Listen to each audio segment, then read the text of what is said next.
Hello everyone and welcome to Guess Who Forgot to Turn His Microphone On While Recording Toho Double Spoiler. Yes, that's me. So I just finished recording about 20 minutes worth of footage of me beating the last attack of stage 4 and the whole of stage 5. And I'm going to do this again. I'm not exactly unhappy about this at all because it's definitely quite fun, and I want live commentary. Post-production isn't cutting it for me. Well, it's just something I don't want to do because I feel that it probably just won't be good enough. So let's start again. Of course, this means that I'm not really playing blind this time, but too bad. Stage 4-7. That's Nitori's last attack. She uses strange pellet type bullets. Some people call them popcorn, and I ran straight into them. Don't ask. Anyway, this attack isn't particularly remarkable. Just remember that it gets faster, well, it adds more and more bullets as the weird thing spins around. So you don't want to take your pictures early at all. You want to do something like this, and even later, just to make this thing safer and give you more points.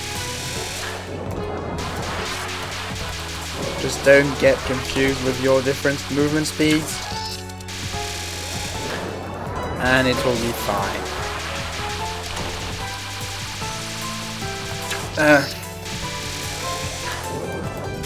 This enemy shot type originated in Nitori's last spell card in Toho 10.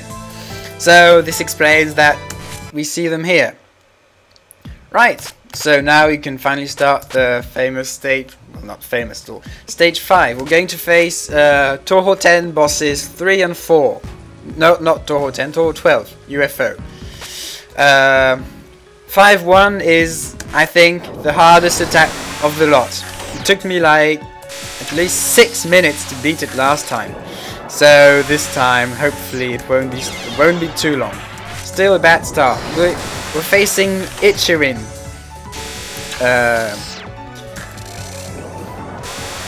She has a distinctly famous non-card, mid-boss non-card in stage 3 of Toho 12, where she basically spams this kind of lasers all over the place, and it's very hard.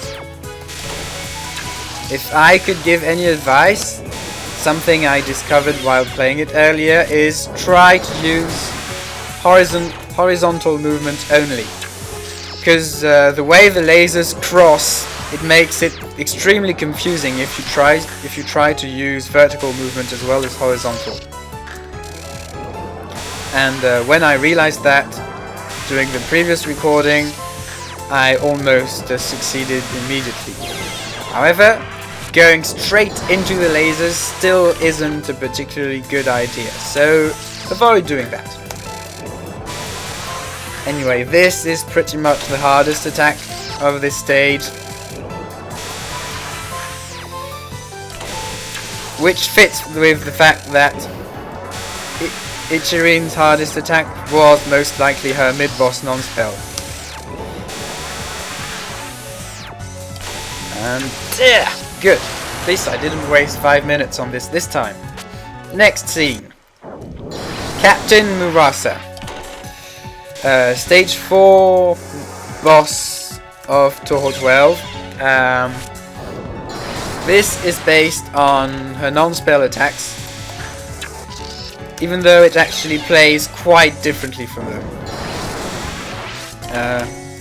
This is just one hell of a strange pattern. That's all I have to say. And yeah, even though it looks like her non-spells in Toho 12, well, at least I don't play them at all like I do those non-spells. Too far. just got killed hard here.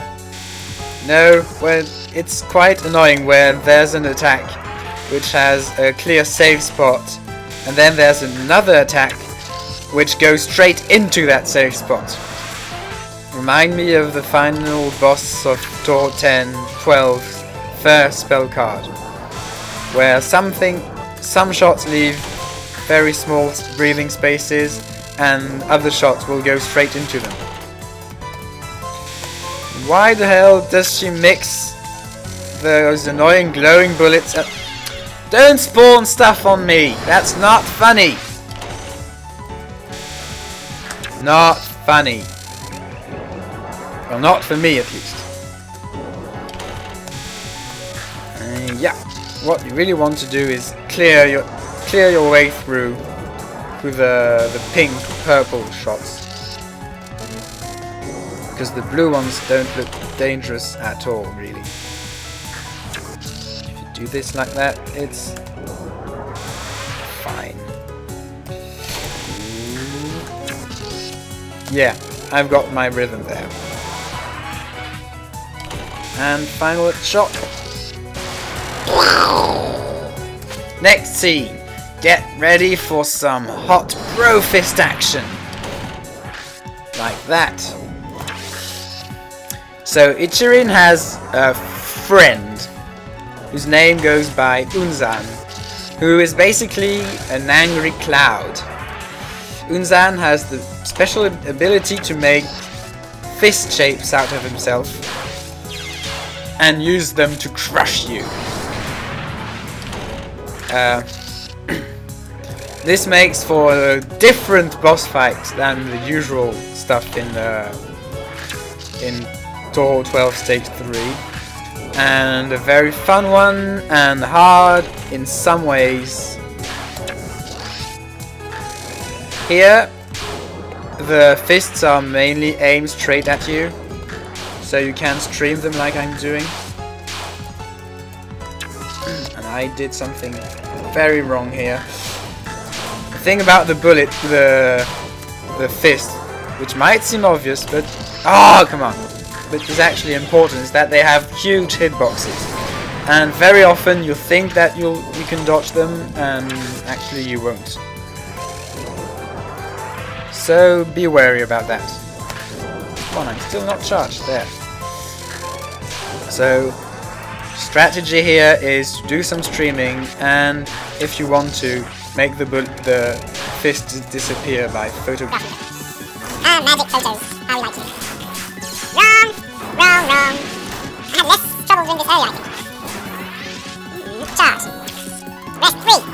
They actually aim quite late, so don't run into stray bullets. No, right, that means so if you manage to make one disappear, you might want to try to move back a little bit, I think. So to give you more breathing space, just, something like that. Set and fail to photograph. Yeah, this doesn't work. Changing directions just doesn't work. Don't try too hard doing it. What you want to do is this. Then you have lots of space to work with. Come on! Yeah, I guess I was taking this from the wrong side. Not sure.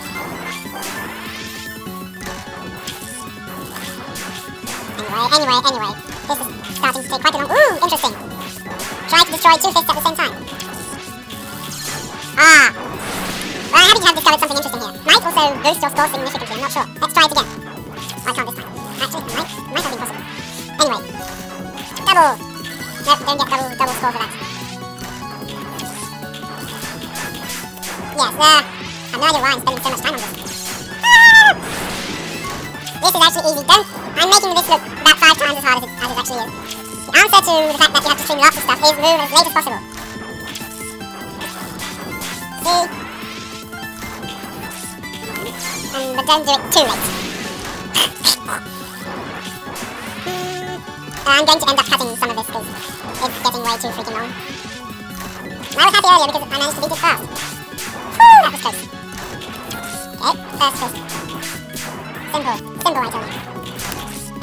There, next